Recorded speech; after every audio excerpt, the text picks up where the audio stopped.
Hey, I'm Daniel, and you found my YouTube channel. For this episode, I'm kind of combining my interview show, the Filmcraziest Show, with a podcast that I'm reviving called the DCOM Team, where myself and a friend of mine talk about Disney Channel original movies. And I'm reviving it for in time for Halloween, and today is the first kind of episode with an interview. So you might remember the first ever DCOM from 1997, Underwraps, the one with the mummy where the kids try to get him back at his coffin in time for Halloween. Well, Disney remade it for 2021, and it's the same story about a trio of friends who go into a neighbor's house and find the mummy in the basement, accidentally wake him up. Yeah, they name him Harold, and then they have to get him back into his coffin by Halloween night at midnight. Otherwise, he turns into ashes. The film is currently streaming on Disney Plus, and I was able to speak with Phil Wright for the remake, who plays Harold the Mummy. So we were able to talk about what it was like following in the footsteps of Bill Fagerbakke, who played the original Harold in the 1997 version, as well as the makeup, starring alongside the kids, and much more in this conversation. So here is Phil to introduce the show. Hey, what's up, everybody? It's your boy Phil Wright, and I have a new movie that's out right now. It's called Underwraps, and I play Harold in the movie. The Mummy. The mummy in the movie, yes, absolutely. The funny mummy in the movie, dancing mummy in the movie. Okay, well, speaking of dancing mummies, did you do your own choreography for those scenes? Yeah, I mean, choreography, yes and no, because typically it was really a freestyle session. Alex Zam, who's the director of the film, just said, "Hey, I'm gonna put on some music and you just go for it," and we still had to keep it on the comedic side, so it wasn't the professional dance moves, but I had to make it enjoyable for the kids. Okay. Now, speaking of making it enjoyable for the kids, do you have to find like a balance between like scary movement and funny movement working as Harold? I mean, yeah. I mean, I think that's the whole point of the movie. The Harold looks so ferocious and scary at first, and then the kids get to know him and really, get to realize that he's, a little bit more than just scary. He's actually loving, caring, and, uh, most caring than most of them in the movie, So I actually definitely had to channel some of those emotions in it. Now, did you have to kind of go for like a mummy school just to kind of get used to like the movements as like moving around as Harold? Well, I mean, I did my research. I didn't go to mummy school though. I did do my research on previous actors playing, zombie-like characters in their field, and did a lot of research on that, and just kind of channeled my own mummy-esque attitude into Harold. Okay, cool. Now, just to give you an idea of like this podcast, I'm reviving a podcast that I do called the DCOM Team, where I speak about Disney Channel original movies. So I'd love to just kind of get an idea of like your experience with DCOMs. Like, do you have a lot of nostalgia for them? Did you have any favorite ones growing up?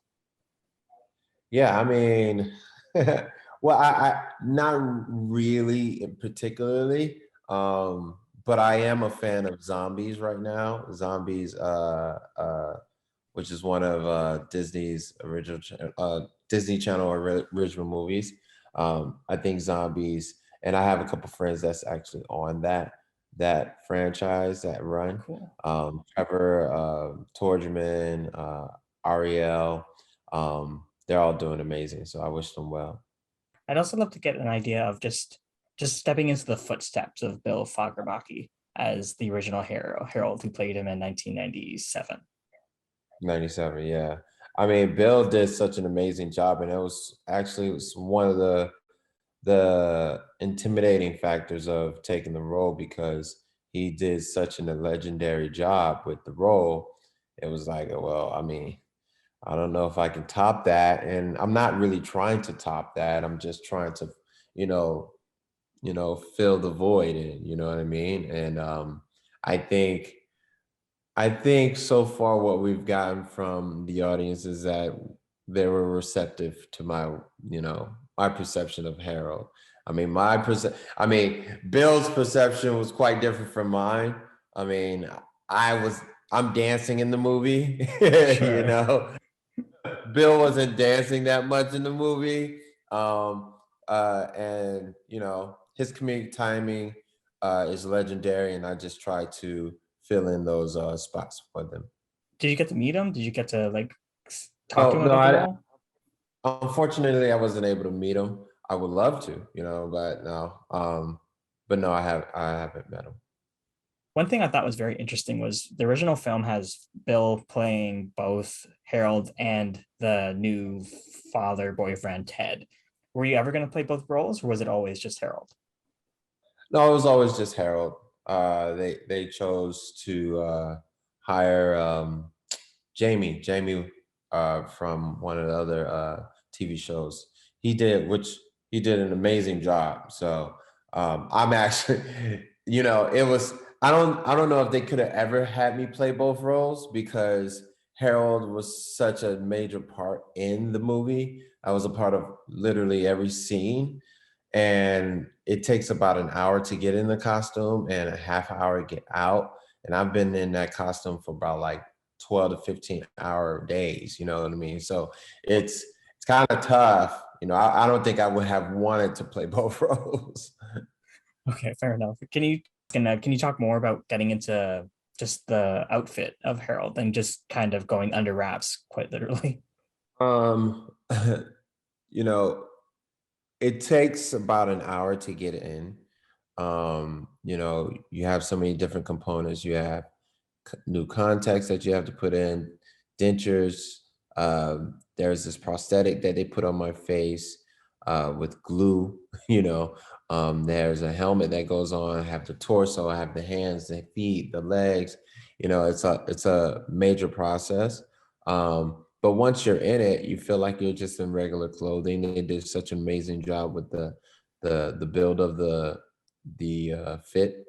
Shout out to Joel. He's an amazing costume designer, and yeah. But once you're in it, you're good. You're good to go. It feels like you're in like regular clothing. Now, obviously, it's all you in there, but like, I think the only thing we really see of you that's you are probably the eyes, right? Yeah, I mean, just the eyes. I mean, and barely that because I have on contacts, but like the emotions are, you know, strictly coming from all of this area right here because everything is so covered up. And I mean, I can express a little bit more with my body because the costume wasn't so rigid like it was in 1997. Um, Okay. I was able to move a little bit more fluently with this costume. Okay. They told you it was a bit more stiff in 97 than it is now. I mean, it looked more stiff. You know, it looked like it was much more rigid than this costume was designed. Do you consider yourself usually like a very physical actor? Yeah, definitely. I find physical comedy so appealing. And you know, you can even see it in my other network television show, which is on Disney Plus. It's called Disney's Fam Jam. And my physical comedy is all over the place. The cameras are trying to kind of keep up with me. But I'm a big fan of like Jim Carrey, Robin Williams, and you know, all the legendary like physical comedy, comedic you know, performers and entertainers. Okay. So was it kind of new for you having to act a lot with your eyes too?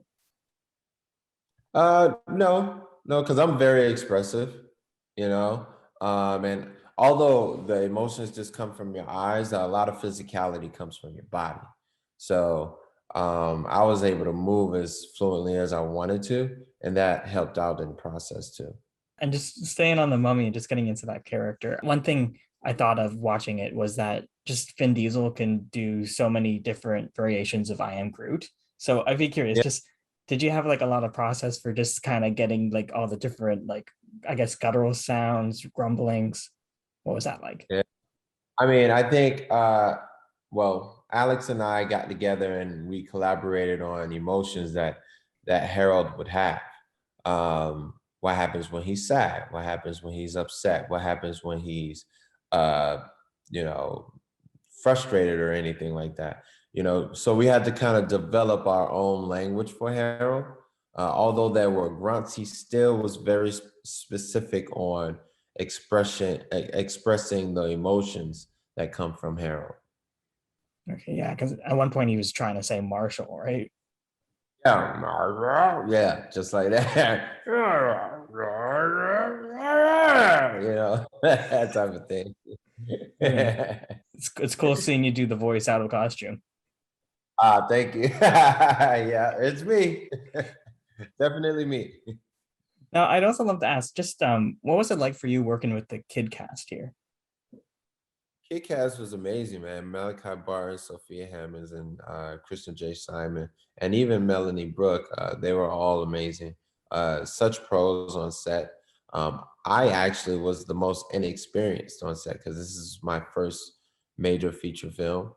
And all of those kids were either on sitcoms, working, or did a previous movie before or whatnot. And I had only had my network television show on Disney Channel, uh, Disney's Fam Jam, and that was sort of like a reality dance competition show, so it wasn't really scripted.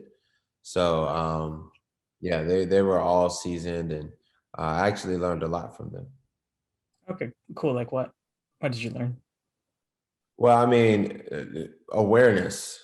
A lot of the kids were fully aware of what was going on, and what was fun to see is that how much fun they had on set. How much fun they had on set prior to us, getting the cameras up. So they would play, and then you hear action, and then they just jump right into character, and it's just like, wow, like how do you just jump in and out of character like that? It's ridiculous. So it was pretty cool to see. Okay. Now, can you talk about the reaction to seeing you in costume for the first time? It was dope, man. Seeing my reaction, watching myself transform into this complex mummy was pretty fantastic. I mean, hands down, and I give kudos to Joel. He did such an amazing job with the costume work. And what about the kids? Were they scared or anything? Yeah, the kids were thrilled actually. They were like, wow, that's so cool, and everything. So that they were really, really, really excited for me. Okay. Kind of like a real mummy on the set. Oh yeah, real mummy on set. Yeah. Now, what was it like? Yeah, you're on sorry, what's the show called? Disney Fam Jams? Disney Fam Jam, yeah. Okay, so you're kind of in that Disney family. Can you talk about the process of how they brought you onto this project Underwraps? Well, I mean, I got an audition. I auditioned through Zoom. That was during COVID, and I got the part. That's really what it was, I don't I did hear that they did audition other potential heralds. So, and I just was lucky enough to be a part of it. Now, for that Zoom audition, I feel like that would be very different because it is such a physical performance, right? Yes, very, very physical performance. I actually still have the audition where I was just running around and just looking sporadically, or whatnot. So, yeah, it was very physical. Did you feel kind of goofy doing it without the mummy makeup on? Oh yeah, absolutely. I mean, it's kind of hard to envision what you look like before you get into the costume. So I was making all kinds of faces and very like expressive through my eyes and whatnot. I would come up to the camera and like kind of look really close and just, kind of do those things that kind of like get them in the imaginary world, So that's what I did to kind of help myself book the part. Okay, sound like I feel like I'm in your audition right now. Like it sounds like that really helped you get it. It did, it did, it did, it did. Did you rewatch the original Under Wraps to prepare for the role at all? I actually did a little homework with it. I went back and I saw, and I didn't want to watch too much of it. I just wanted to kind of get like a general concept, and I wanted to keep the story as close as possible to what the 1997 version was. Just because, I know we were gonna generate a lot of old heads, old school people who grew up on Underwraps 1997 version, you're right? Yeah. Exactly. And we knew that we were going to generate that type of crowd. And, we knew that we were going to be criticized, and judged to a certain standpoint, not from a bad point of view, but, you know, you can't battle against nostalgic feeling, so you can just only try to your best, no matter how great it is. As the first DCOM, is there like an extra pressure with that? Yeah, absolutely. I mean, it's good pressure though, not negative. Very, very good pressure. I mean, I think it all elevated our characters to a certain standpoint. And talking about the remake versus the original, one thought that I had is just like, do you feel like the writing for kids films and just, I guess, younger teens films has changed from when we were kids? Well, that's what I hear a lot. I hear like, "Hey, man, you guys changed so much throughout the years," and I'm not really dialed down, so I can't really speak on if they changed over the years or whatnot.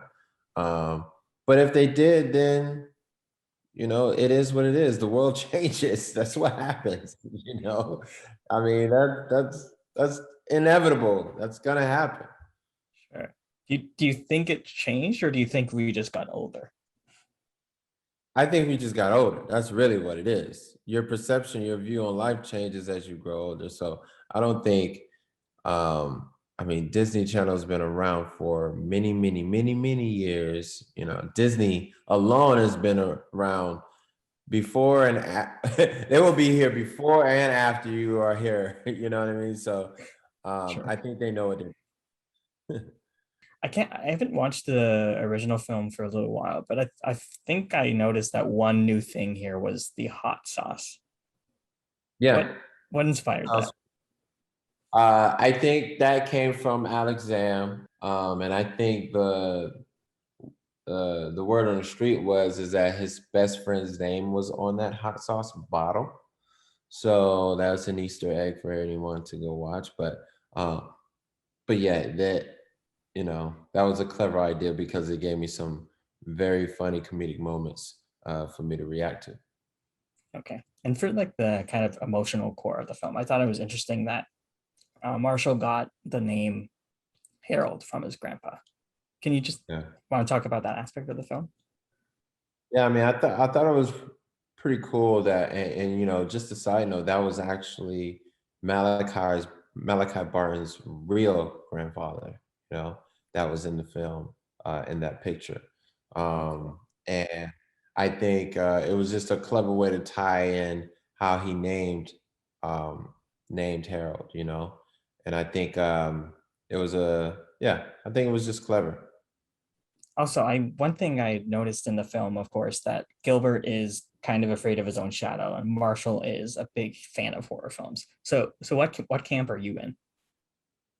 Oh wow. I mean, I'm sort of the median, you know what I mean? I'm the mediator, I'm afraid because there is a part in the film where I'm watching TV and I'm kind of like covering my eyes. I'm scared too, But then again, I'm always encouraging Gilbert to face his fears and, live life to its fullest. So I'm sort of like the push and pull type of character that helps Gilbert and Marshall, become closer. And for you as Phil, like what's your taste and where would you stand? Personally, me, Yeah. uh, I'm pretty adventurous. I'm pretty adventurous, just because that all goes into me being curious and living life to its fullest. So I'm always willing to test the waters and see what buttons I can push to, see what outcome I can get. Now you talked about that scene on where Harold is watching the movie with the vampires. So Right. for you personally, is there a film that like around Halloween time that you would see playing on the TV and you would just stop everything to watch? Well, what film would that be? Um, I was always a fan of Jason. I was always a fan of Freddy Krueger too. So if Friday the 13th came on, I was watching it. And then when they made the movie Freddy versus Jason, I was like, oh man, I really gotta watch this. It's a classic right here, you know? So I was always intrigued by those horror stories. Yeah, I'm a big fan of that Freddy versus Jason mashup. Love that, yeah. Love that, love that. Now, there's also a scene in the film where there's that creepy old house, of course, owned by Kubat. So, for you personally, what would that house have been when you were a kid? What was that creepy house in your neighborhood?